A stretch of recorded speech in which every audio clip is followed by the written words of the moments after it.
Are we live? Let's see. Believe we are live. Yeah. All right. So let's wait a little bit. We can wait for folks to join, and we will get started on Crystal. So, for those who don't know, if you haven't caught up, you haven't seen previous versions of the screencast, I will go into everything that the screencast is about. We're just going to wait a couple minutes here. If anyone wants to join, if anyone wants to ask questions in chat, I will just wait for that. So, I hope everyone had a good week. Hope everyone is staying safe and is doing well. And I am always really happy to come on every Friday at 10 a.m. And talk about the Crystal programming language and do some live coding for all of you to check out what I'm doing and check out me sort of making mistakes through the Crystal language. So let's get started. It's just about 10 a.m. my time. So yeah, let's get started. So for those who haven't come to this stream before, like I just said a moment ago, we start at 10 a.m. every Friday, 10 a.m. Pacific time every Friday. And this screencast is all about the Crystal programming language. So if you don't know what the Crystal language is, you can always check out crystal-lang.org, and it has a pretty good overview. I like how it starts out with the syntax here, and it really kind of highlights this. It's inspired by Ruby. And I really dig that. I'm really happy that there is a language out there that is a second choice to Ruby. And it is also has some more features besides Ruby that I'll get into. But it's just another language that picks up on that syntax, which I really enjoy. Yeah, C Yang, thanks for joining. Yeah, I'm into Ruby too. I actually didn't really know much about Ruby before Crystal. So this is kind of both a learning opportunity for me for Crystal and also for Ruby. So you can see that as I kind of bumble through the code over pretty much every screencast so far. It's kind of me partially bumbling through and making mistakes in the code as well. So yeah, as we keep going down here, you can see this is something Ruby does not have, which is a type system and type safety. So if you look in here, you kind of don't really see anything in the code that looks like you're saying that shout function takes a string. But the compiler, and we'll get into the compiler in just a second, the compiler can infer these things. So most of the time it can infer from your program that X needs to be a string. And there's a little bit of nuance there. The compiler isn't saying it absolutely needs to be a string. It's actually saying it needs to be something like a string. But anyway, that's a little bit lower level detail. But the idea is that the compiler can put some restrictions on what X needs to be, and it can do that at compile time. And by doing it at compile time, it can make sure that your program will not compile if you did something wrong. If you passed like a struct in as X, or you passed in some kind of weird data type that isn't really like a string. Okay. So coming down a little bit more, we see some null reference checks, which is nice, so you don't get as many null pointer errors. Keep going down. Macros is something I haven't really gotten too much into, but it's kind of like meta programming, if you've heard of that before. And if you haven't, we'll get into this another time. And then this is one of my favorite things. This is the last thing I'll talk about in terms of Crystal as a whole. Concurrency. So Ruby doesn't have threaded concurrency. Ruby is basically an interpreter that runs on one thread and doesn't do true parallel concurrency. So it does do event loop based concurrency, and event loop based concurrency is very nice, and it allows you to do concurrent IO, so concurrent HTTP servers and so on. but it doesn't allow you to do multi-threaded parallel concurrency. And that's something that Crystal is designed to do. So Crystal, oh, hey, Julian, thanks for showing up this week too. It's nice to see you again. We're just basically going through some basics of Crystal, sort of like we do every week. So just gonna finish that up, and then we're gonna get into the code again and watch some more mistakes, and hopefully we'll get a lot farther this week than last. So yeah, just wrapping up the concurrency part. It's designed from the core to have support for parallel concurrency. So we can see it has channels and it has fibers. So fibers are similar to threads, like lightweight threads, and channels are the way that you communicate between these fibers. So if you're familiar with Go or Clojure or a couple of different languages beyond those, Rust has this too. You might be sort of familiar with fibers or Go routines or something like that, and channels. And that is about it for the top level nice to haves in a language in Crystal.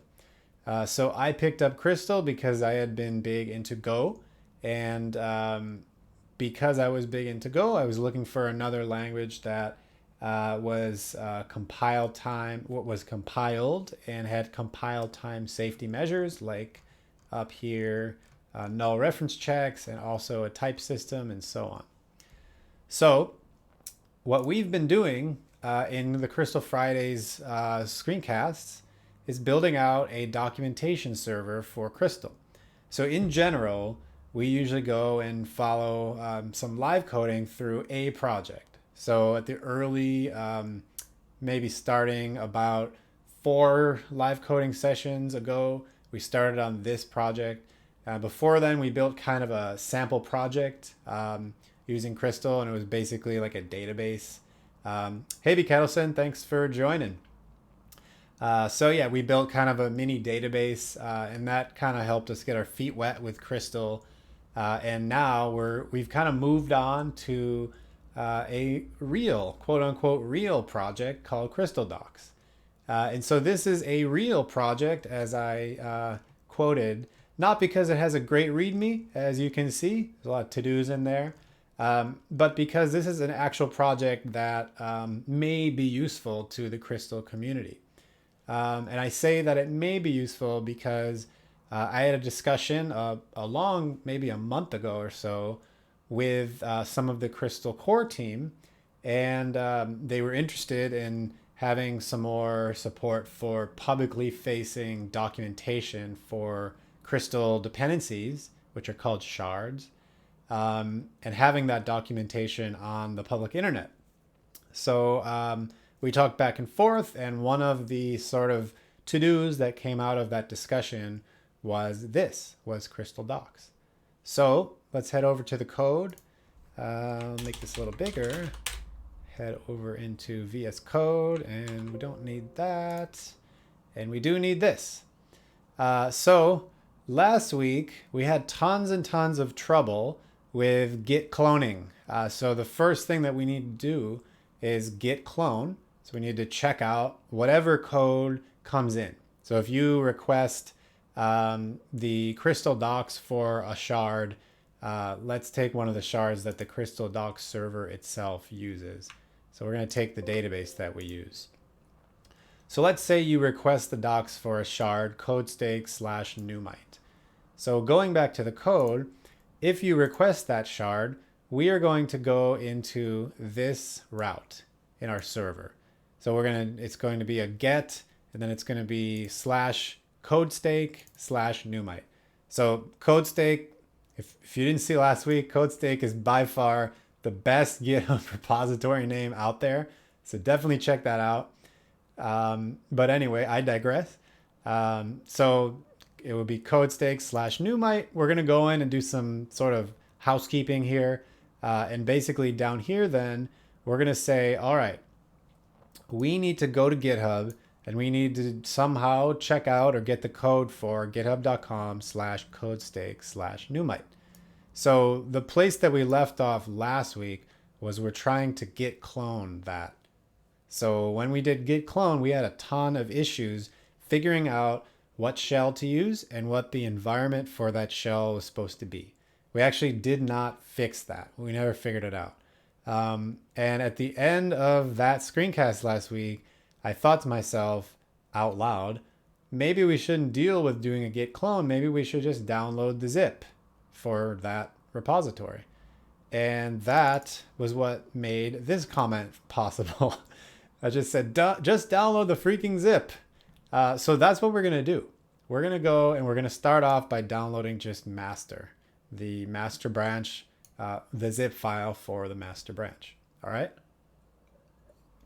So we have the specific master branch zip file for CodeStake Numite. And I'm going to just start out with that. I'm going to literally hard code this. Once we can get this working, then we'll go and we'll substitute in the variables for the shard org, which is in this case CodeStake, and the shard name, which is in this case Numite. And we're going to hard code this one because I just love the name CodeStake. So CodeStake, if you are watching or if you watch this one on YouTube, just know that I really appreciate your organization name. So yeah, maybe we'll have him or her on the screencast one time and just shower them with thanks and appreciation for their awesome GitHub organization name. So we can get rid of the to-do. And so instead of this git clone stuff all the way down to it ends here. So instead of all that, we're going to just go and figure out how to download a thing from the internet. Okay, so how do we do that? So we're going to go back to the Crystal homepage, scroll up to the top. We're going to check out docs. So it takes us to crystal.org/docs. And we've got two choices. We can check out a language reference or API docs. Now, if you're getting into Crystal, check out the reference, okay? It's a Gitbook based thing that has a good sort of overview of the language. Plus it has a lot of basic documentation so you can get your feet wet. So I've done this one. I've looked through this. I've done some practice based on just looking at these docs. So again, I highly recommend this. But for this task today, we're going to go to the API docs. Okay. So we need to figure out how to download a thing, like I said, and we're going to probably use HTTP to do that. Downloading from the internet usually requires HTTP, of course. And we can see the HTTP module contains a client, a server, and WebSocket.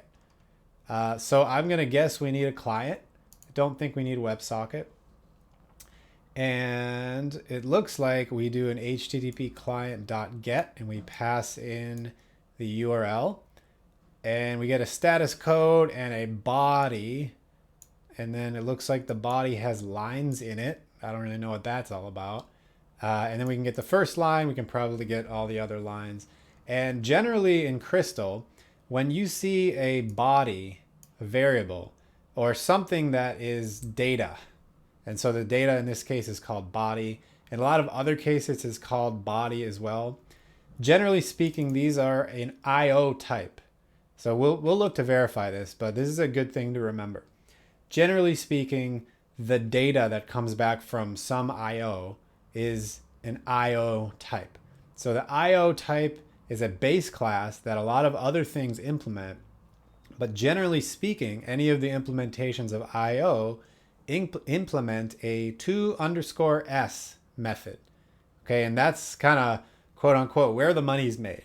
Okay, that is the function that you'll generally call if you can take all of that data and fit it into the memory of your program.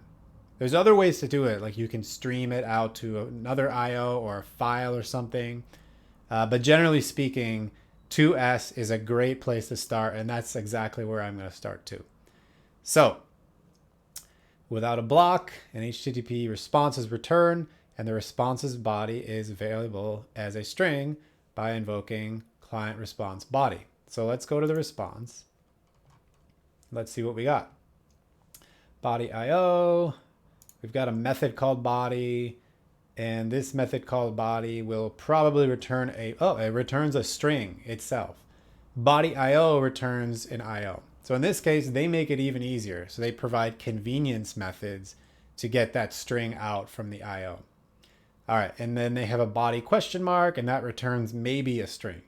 All right, so I mention this every week. This is a really good thing to keep in mind if you're coming from a Ruby background or another scripting language background, or a Go or a C, C++, or Java, or really many other programming languages. Crystal has something you will be familiar with if you come from Rust or a functional language, and that is they have this concept of maybe. And that's maybe, I say, is when it ends with a question mark. Okay, so maybe means that this body function here, it might return a string or it might return nil. Okay, so it helps you with null pointer exceptions. And the Crystal compiler will make you check for nil if you call body question mark. That's why I keep saying maybe. It might be a string, it might be nil. So if you don't check for nil, then the Crystal compiler will say, you can't use this as a string. You have to use this as maybe a nil, maybe a string. And in order to use it as a string, you've got to check first. All right. So we're going to see that in action. I'm going to use body maybe on purpose instead of body, even though body would be easier. And I'm going to do that just because I want to show how to deal with this thing. Okay. So we're going to go back to our example. One more. And basically we got to require, and then we have to do a get. Again, I love how simple Crystal is. This is just yet another example. So down here, down here, down here, if it's nil, we've got our URL. And then we're going to do this. Oh, not that. We're going to go back to here, get our thing, our little example. We're going to get http client.get shard vcs URL. Okay, then we've got our response, and then maybe body equals response.body. I think it's pretty cool. They have a convenience method. You don't have to just take care of using the IO. You can actually get the string. That's really nice. All right, so this is how we're going to check. So first of all, I want to just explicitly spell out the type. So this is a string or a nil. Okay, so under the covers, if you don't put this, Crystal will automatically infer that this MB underscore body is maybe a nil, maybe a string. So the MB, by the way, it stands for maybe. So that's my convention in general to just infer in my mind that this isn't really a string. It's maybe a string. So it's just kind of a best practice for me. Not necessarily needs to be a best practice for everyone in Crystal or everyone in programming, but it's something that I personally would recommend just so you can have that sort of prompt in your mind that, hey, this thing might be not a string. It might be a nil. All right, so let me put this back up here so I remember that we need to use the shard organ named variables. Now let's get on with it. All right, so here's how you check. So this is a question mark method that is checking something. It's not going to return anything. It's just going to return a bool. All right, so you can kind of read this as, is it nil? Is maybe body nil? And if it is, what are we going to do? We are going to call halt. So I'm just going to copy halt from here, and then we'll modify it as needed. So coming up here. So halt is what it sounds like. Halt is saying to the web server, stop running and return an error code and an error response body. So instead of couldn't clone, I'm going to call this couldn't download, let's say couldn't download code zip file. All right. Now we're going to do our else. And under the else, this is where the Crystal compiler will now guarantee that maybe body is a real string, and it's not a maybe string anymore. It's a real string. Okay? So what are we going to do with the real string? Well, we are going to have to first write it into a file. Well, maybe not first. We're going to have to do two things. We're going to have to unzip it, and we're going to have to put all that stuff inside of the zip into files somewhere. We're probably going to put them into the temp directory, so we don't have to really deal right now with deleting and cleaning all that stuff up. But we're going to figure out first how to unzip or put that stuff down into a file. We're basically going to just figure out how to do one of those things and then do the other one. So David Who Dreams says you can read a zip file as a string. Well, we're actually not reading anything as a zip file at this point. We're just reading raw binary into a string. So we happen to know here that it is a zip file. The master.zip is a zip file. And we also happen to know that GitHub provides code as a zip file for us. But I'm not, until line 39, I'm really not thinking of it as a zip file yet. So I have to start thinking about it as a zip file now. But before this point, unless I'm doing this wrong, before this point, I'm really just kind of thinking of it as, hey, this is binary that I got from a website, and I don't care what it is yet until I know that my string is a string and it's not a nil. And now I've got to start thinking about it. So David Who Dreams, does that make sense? Or do you see anything I'm doing wrong here?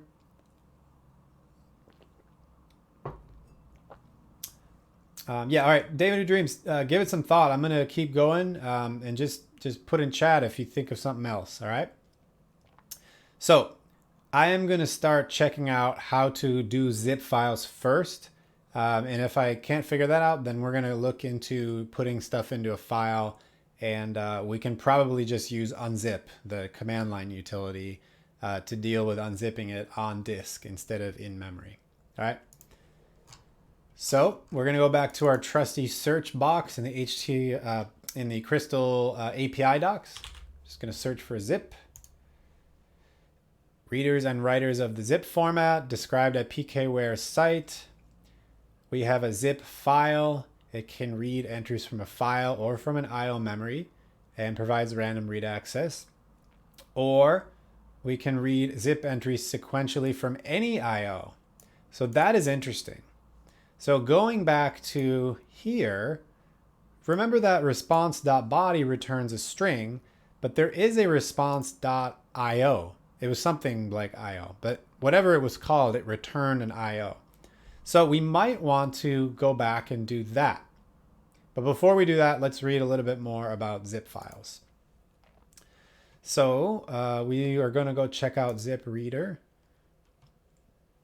And we've got our, they're using a file as an example, but it says we can just use a regular IO.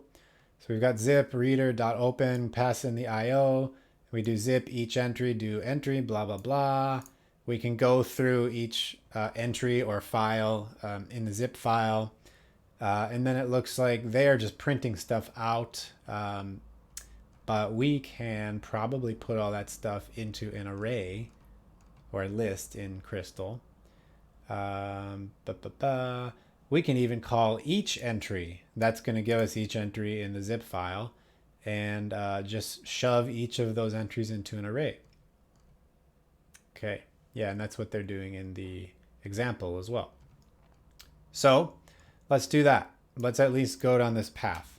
So we're going to require the zip dependency here. And we're going to call this maybe IO. And let's see, I think it was just IO, but I'm going to go back and check the HTTP documentation.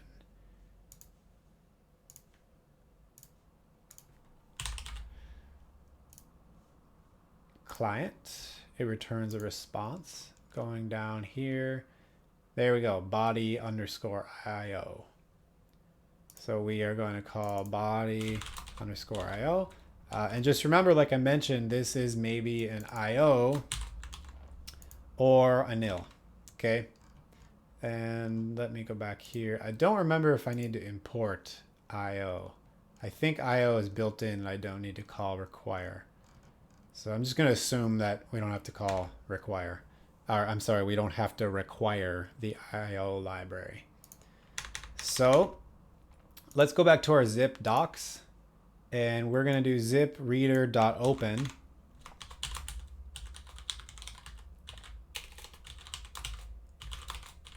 Oh, another typo here. Maybe IO. All right, so we're going to do our open. And let's see, open takes a block. So the block looks like what they put up here. So it looks sort of like a Ruby closure. It's actually called blocks in Ruby too, but if you're from another language, it looks like a closure. So maybe a callback too. There are technical differences between the two, closure and callback. But either way, it's an anonymous function essentially that you pass to, let me go back to this, that you pass to this open function. And the open function basically will call your function and pass in the zip file representation in memory. And that's how you can do zip.each entry. And then in turn, you pass another closure or block to that. And so we're going to go down this path. We are going to call do and then pass the zip in. Oops. And we don't need this anymore. All right. And then we've got our zip.each entry, another block over there. And before we fill these things in, we got to remember to do our ends.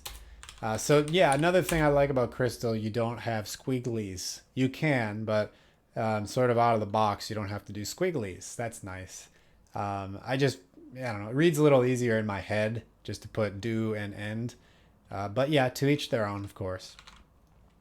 And now we've got entry. So going down here, we are going to say, and we are going to see what entry is. What is an entry? They sometimes don't have docs for this. Oh, David Who Dreams. General Ruby syntax is squigglies for single line, do end for multi-line. That is good to know. I've actually had a lot of struggle with that, trying to figure out which one to do, and kind of at the same time, trying to figure out why it doesn't compile like with do end, but it does compile with squiggly. So that one's really useful to remember, just so I don't get tripped up again. So it looks like, there we go. We can click on entry here. Should be the same, but David Who Dreams, they should be the same. It's a convention. Can you, I've got a question for you, David Who Dreams. If you do end, is there a way to chain blocks together? Do you have to do squigglies for that? Or maybe you don't, maybe it's not possible. I don't know. Do you have any ideas, David Who Dreams?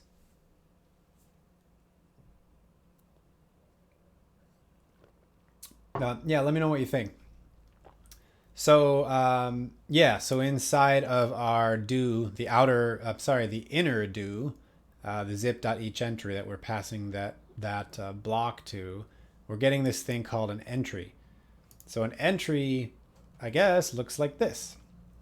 So the entry has its own IO, which has its own data in it.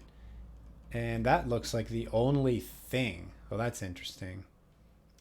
Up here, though, if we go one up, we've got a file name, a file, a dir. So not sure about that, but we're going to go with it here. Yeah, let's see. Each entry yields each entry in the zip to a given block. All right, well, let's go with it. Let's go with the example and see what happens. So for now, let's go back here. For now, we're just going to follow their example. I'm really just going to print each file name.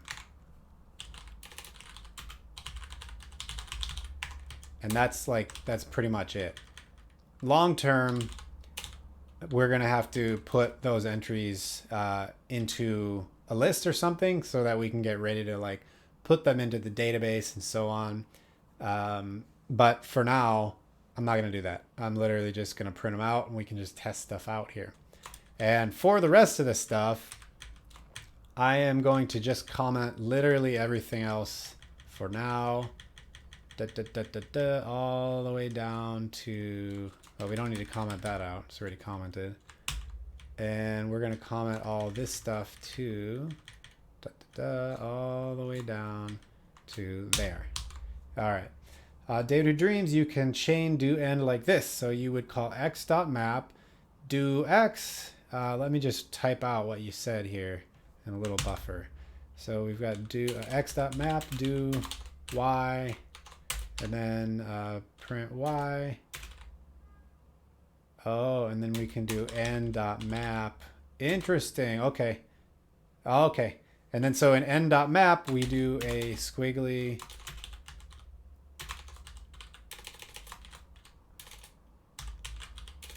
Okay. So you just do n dot the next thing, in this case map, and then you pass the next block into that. Cool.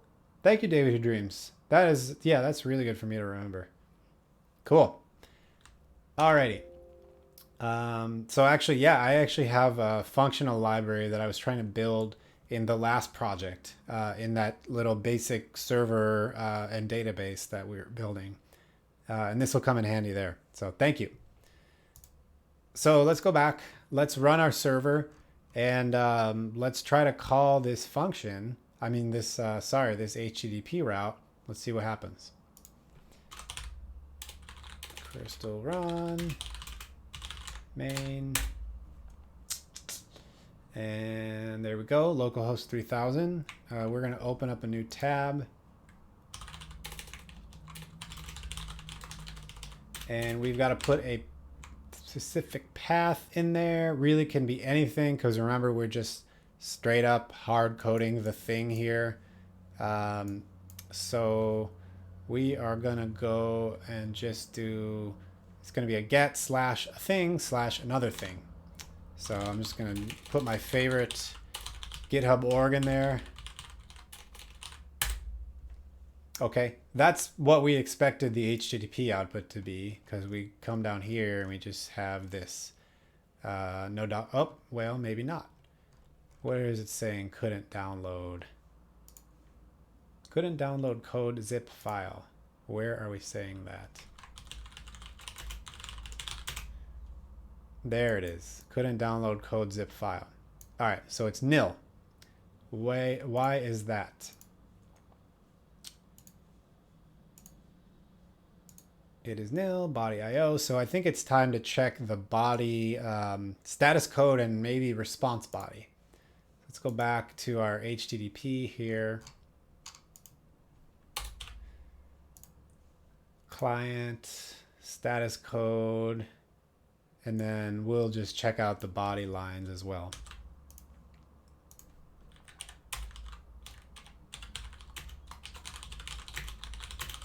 Good old printf debugging, right?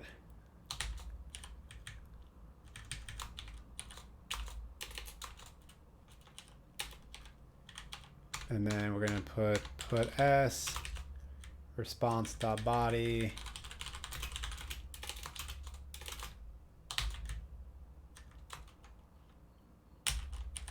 And here is just quick and dirty debugging, so I'm not going to do the body question mark thing here.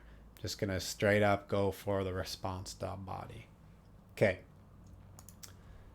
So let's start it over. Oops. There we go.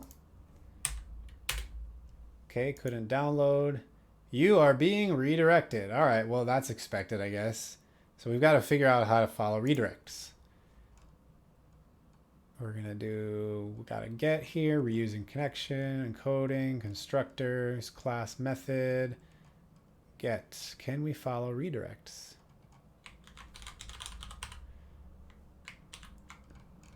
How do we follow redirects? Head, host, options, patch, port, all down here, blah, blah, blah. Redirect. It's in here somewhere. We've got one match for redirect. I'm not seeing it though. Self new. Maybe there's some options in here somewhere. Headers. We're gonna go back to our get. Wait. What is it called? Client.get.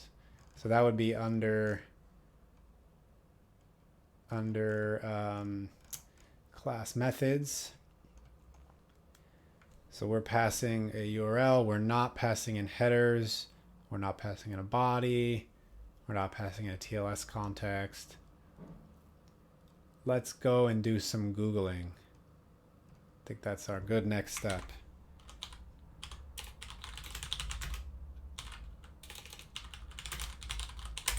David Who Dreams says you might have to follow manually. The response should return the redirect URL. Yeah, I was hoping that we can have it automatically follow, but if not, yeah, you're right. I'll break out the HTTP code then and do auto redirect in there, so I don't have to sort of pollute the main code. So let's see what this issue says. How to follow redirects, It's still open, so we'll see how far they got. Okay, the optional middleware stack. This looks like having servers do redirects, maybe. Okay, right. I would love a simple user interface. That'd be great. They're going back and looking at Go. I like to see that. That's pretty cool. Go as an example. All right. Redirect support for the HTTP. That's right. That's what I want. Follow. So they have built a POC with .follow in it. That sounds great. I wonder if .follow got in here. Nope. It's probably still in a branch somewhere. So can only be implemented with a transport interface designed and proposed in 6011. Redesign HTTP client to implement missing features. All right. So I'm actually going to bookmark that. Maybe I can go contribute to that. All right. So yes, David Who Dreams, you are right. We are going to break out into a new HTTP file. And let's go down this path. New adventure. So this is it, folks. This is what is dealing with Black Diamond software, it looks like. That's what I like to call it, at least. Black Diamond software. Whether that's the right thing to call it, I don't know, but it sounds pretty cool. Going back to our... Let's close some of these tabs. Going back to Crystal Docs, we have to require HTTP client. And we're going to do def get, and let's just pass in the, I think we only really need to pass in the URL. Yeah, pretty much. And man, I forgot all about how to write functions now in Crystal. That's how long it's been, because there's so much stuff built in already. So this is where I'm going to go into the Crystal Lang tour. I think it's called the reference. Just have to remind myself how to write functions. Where is that? So everything is an object in Crystal, but I think there is a way to write a straight up function under a module. I'm just going to look up methods. Yeah, so it's colon, the type. So I definitely want to specify type. That's just my old brain from doing statically typed languages. But for now, I'm just going to do a top level function, URL, colon string, and that is going to return an HTTP response. All right, so we're going to copy the code from this for starters. So response equals that, if response. Now we've got to do our follow. Status code equals 302. Then we're going to do another get with the location header, the URL and the location header. So I'm guessing there is a response.headers, but let's look. Where was our, yeah, there we go. Response. And headers, there we go. So headers returns response.headers. Headers returns a thing called headers. Headers is a thing like a hash. And so, yeah, we just do our brackets. I'm actually going to do bracket question mark. Again, that's the maybe null thing. So header location. I'm going to call this new location equals headers location. All right. So now that we've got our new location, I'm going to call this maybe new location, actually. If it's nil, then we are going to return, what should we return here? I guess we should return nil, really. Because if it's a 302 and it doesn't have a location header, that kind of doesn't make sense. So yeah, let's return nil. And that means that our function signature should return maybe HTTP response or maybe nil. All right. So now we have a 302. We've got our new location. Let's call get again and pass in the new location.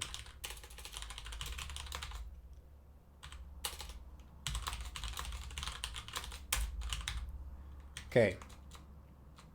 And now if the response status code was not 302, we're just going to return the response for whatever it is.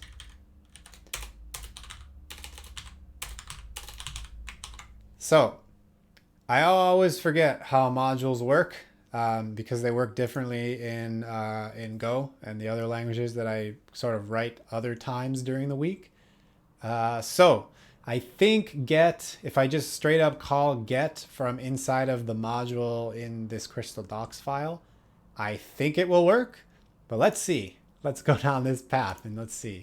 So response, we're gonna call this maybe response equals get shard VCS URL. So we can go down here and then we're gonna say if maybe response is nil, and we're gonna do our halt here. We're basically gonna do this. We're just gonna do a little bit more here just to differentiate it in the logs. And we're gonna do our else. And we've got our, we're gonna fetch out the IO now. Maybe IO. And now we're gonna check if maybe IO is nil. We're gonna do our halt again. Let's just copy this again. And for this one, we're gonna say no IO.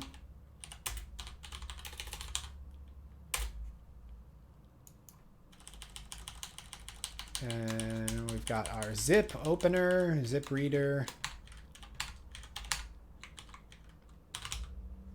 All right, so for now, that's gonna be it. So now where we're at, I hope that we've built our HTTP get utility to follow redirects. And if we haven't followed it, if there's something wrong with the HTTP response, we're gonna return 500. We're going to halt and return 500 to the client, that is. Fetch out our IO and do the same thing that we had done before when we got that error message that we couldn't follow the redirect. So restart the server. Whoops. Looks like we might have a compile error. Get supposed to be invoked with a block. Maybe did something wrong here, but let's call it with the error trace. Require, it's because we didn't require the file, I think.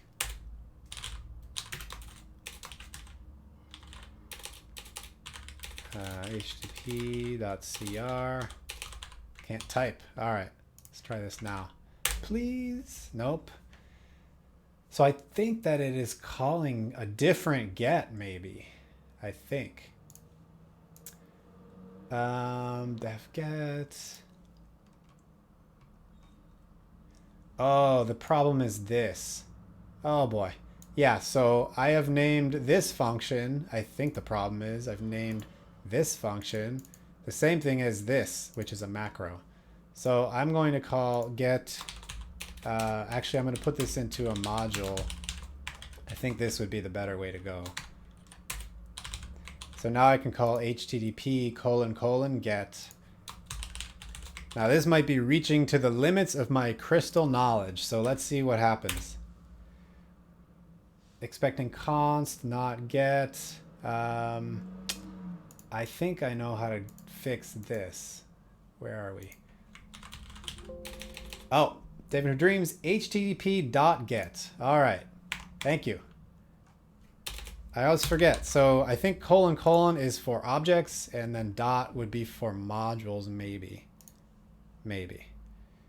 Might not be able to use that module name. Oh, all right. You know what? Let's call it my HTTP. The worst name possibly for a module that I've ever written. But for now, let's just see if that works. Better to get something working. My HTTP module trace, undefined method get for crystal docs, my HTTP module. Huh. Maybe I need to do a class here. This is ultimate me bumbling around. So maybe we need to do my HTTP : get. And do we, I think we might need to do self.get because it's a static function. Try that out. Nope. Huh. You know what? I will figure out my, my stuff, what's going on with my function later. Instead, I'm going to just put the code right into this file. Just so we can get something working first.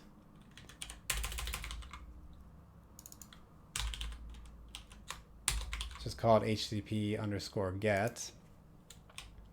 And we have some spacing issues somewhere here. Got our else, we've got our ends. There we go. So no more HTTP file import. And this is called http _get. And it's there. Let's try it now. Undefined method http _get. All right, time to do some reading because even that didn't work. So let's see. Person.new, that is a class. Let's go back up here. Modules and instance variables. There we go. Curses, there's a class inside of curses. We've got our item size module. We can include the module inside of a class. Items can extend a module. A class can extend a module. Okay, okay. Got it. Base 64 is a module. Extend self. In this way, a module can be used as a namespace. Do so the dolphin. Nice emoji. I like that. Oh yeah, where was I here? Extend self. I don't know what that means, but it says we can use it as a namespace, which sounds nice. So you know what? Let's try a different. We're going to call it the old canned HTTP utils module. Let's try extend self. Maybe we'll learn something today. Well, maybe I'll learn something today. All right. Got our ends. Okay. So we don't need a self.get anymore, I think. So let's try HTTP utils now.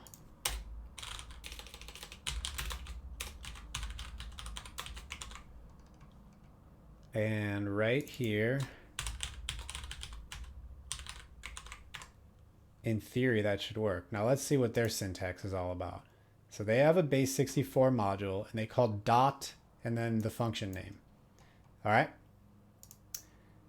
It can be included in the program and its methods can be invoked without a namespace. So let's not do that. Let's make ourselves put the module name first.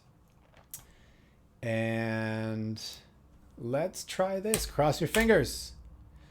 Undefined constant, HTTP response. Okay, so at least we are importing the HTTP file.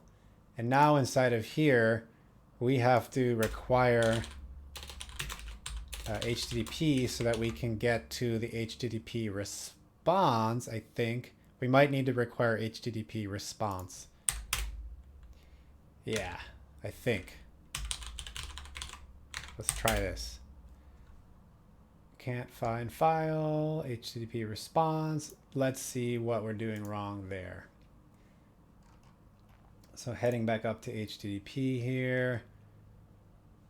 Dustin the Dolphin, I know very little C# and equally little Ruby, but from reading everything, I want to add Crystal to my hobby language list. Cool. That's really cool. So I'm not a Crystal programming language salesperson, but I love it, and I'm really happy to hear that, Dustin Dolphin. Really cool.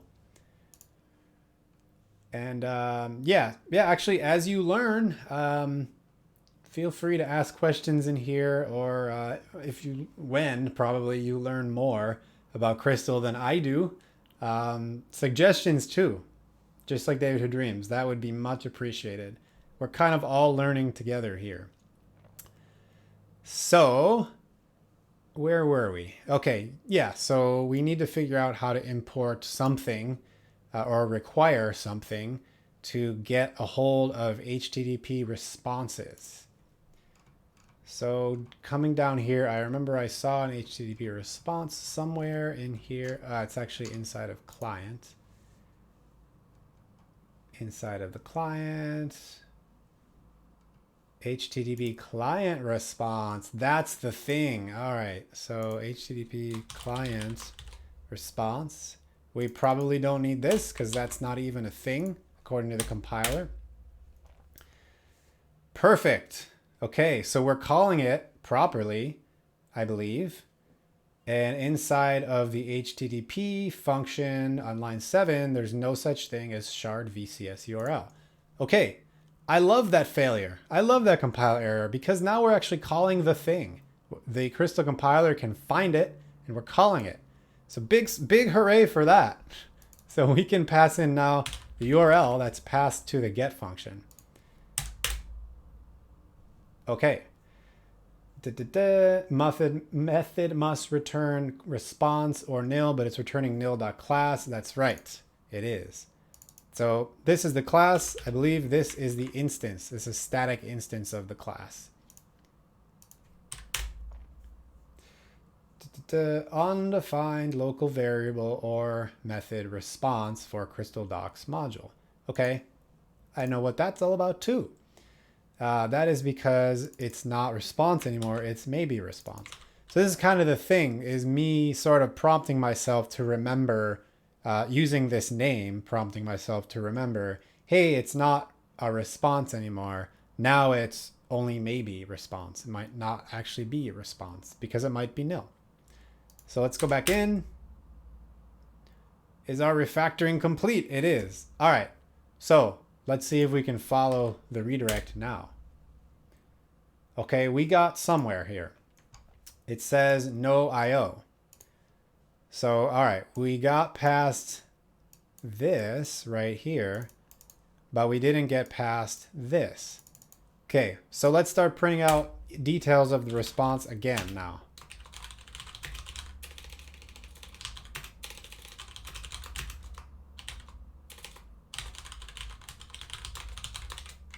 And I'm pretty sure it's called status code. I'm gonna go back. Yeah, status code and then body. So let's go back here.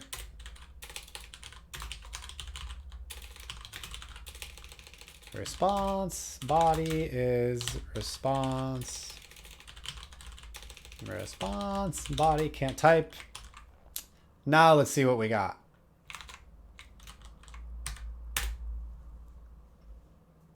Again, the variable name. Good. I'm good that it keeps failing because I forget that variable name. For real. No sarcasm there. Okay. We have an exception. Whoa. Oh, wait, this is the body. This is the zip file. Okay. Let's just print out the status code for now. Just so we can make sure it's a successful status code. Yes. We get back at 200 and we get back the zip file. At least I think it's a zip file because it looks like binary. So why can't we get the IO? You know what? Let's try to get the body and just print that out. I'm sorry, let's try to get just the IO and cheat. I'm going to comment that out.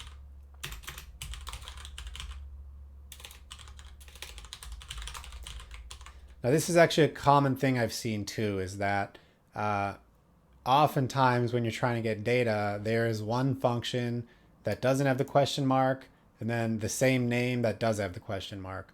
And I'm pretty sure, the docs usually don't say this, but I'm pretty sure that the one without the question mark will throw, the other one won't. Response is a weird word for sure. Dust the dolphin. Yeah, I don't know. I mean, I use it all the time, but I don't know why in Crystal I've decided, whatever reason, I've decided to call it maybe response. And I think it's because like I try to use the question mark methods more. But you know, programmers are fickle and naming is hard. So I guess that's what I'm up to here. So we're going to go back here and we are going to basically comment all this out and this here. And we're going to do zip reader.open IO do zip.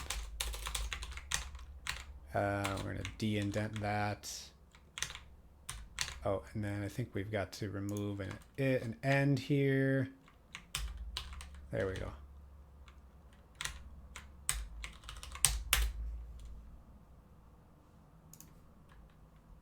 Go back here. Okay, what happened? Body IO cannot be nil. It was nil. Okay, this is what I mean. It threw. This looks like, yeah, this is the Kamal standard error page. So it threw, not great. So yeah, okay, that's why, this is basically illustrating why I was right to stick with, the question mark one. So that wasn't so helpful. Oh, we can get rid of this little sidetrack here. Get rid of that. Coming back up here. We can get rid of this. So why would IO be nil? Let's go back to the HTTP docs and see why the IO would have been nil. Similar to this above class. You know what? Let's see if we can print out. Going back up here, let's see if we can just print out the first line of the body string. And just here. And this will be the last thing we do for today. Whoops. Have I broken something else? Line 130. Uh-oh. What have I done?